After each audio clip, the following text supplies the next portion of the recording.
The commandments which have been given to us in the Holy Quran and in the Hadith are absolutely clear and explicit. We have been told in the Holy Quran, we have been commanded, not merely given an advice, it is a command. And mind you, the violation of command is haram. And to stick to haram leads to kufr. The command is, اعتصموا بحبل الله جميعا ولا تفرقوا.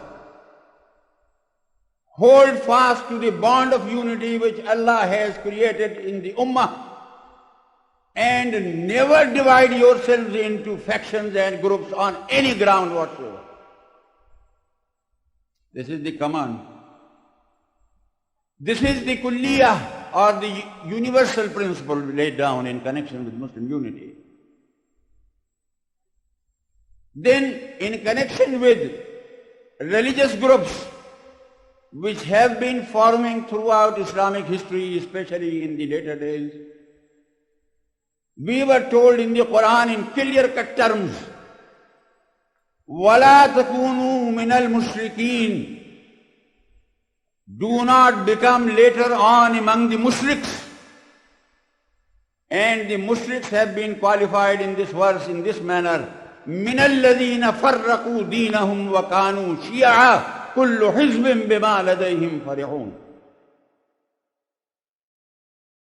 From among those who divide themselves on petty religious issues and divide themselves into mutually hostile groups.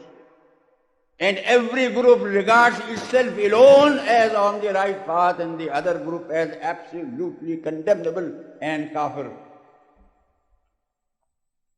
God Almighty says in the Quran, in this verse, that this action of division of the Muslim community into mutually warring and hostile groups is an action equivalent or an action outright shirk. And about shirk, you know that Allah subhanahu wa ta'ala has said in the Holy Quran, إِنَّ اللَّهَ لَا يَغْفِرُ أَن يُشْرَكَ بِهِ وَيَغْفِرُ مَا دُونَ ذَلِكَ لِمَن يَشَاءُ. Allah will not, the only sin which Allah will not pardon on the day of judgment is shirk. Has become a community. When I am speaking of this community, I am speaking of the Muslims of the world at large, not only of the South African community. Are not the Muslims of the world at large committing shirk? Or, at another place we have been told, وَلَا تَكُونُوا مِنَ الَّذِينَ تَفَرَّقُوا وَاخْتَلَفُوا مِنْ بَعْدِ مَا جَاءَهُمُ الْبَيِّنَاتُ وَأُولَٰئِكَ لَهُمْ عَذَابٌ عَظِيمٌ. Do not become, after this blessing of Islam has come to you, do not become like those of the previous ummahs who divided themselves on petty religious issues and turned themselves into sects. And if you do so, those who did this, أُولَٰئِكَ لَهُمْ عَذَابٌ عَظِيمٌ.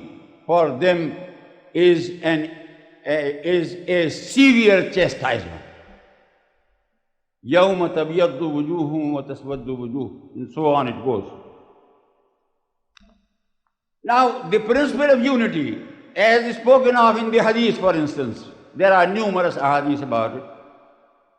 But one hadith, يَدُ اللَّهِ عَلَى الْجَمَاعَةِ مَنْ شَذَّ شُذَّ فِي النَّارِ. Muslim community is an organic unity, is an organic whole, indivisible, cannot be divided. And the help of God comes to Muslims only when they remain in this state, Yadullahi ala al-Jama'ah. And whoever gets out of this unity of Muslims and creates disunity among them, the Holy Prophet ﷺ says, he will be thrown right away into the fire of hell. Man shazza shuzza finna. But this principle of unity being established, being an established fact of Islam and of the Islamic way of life,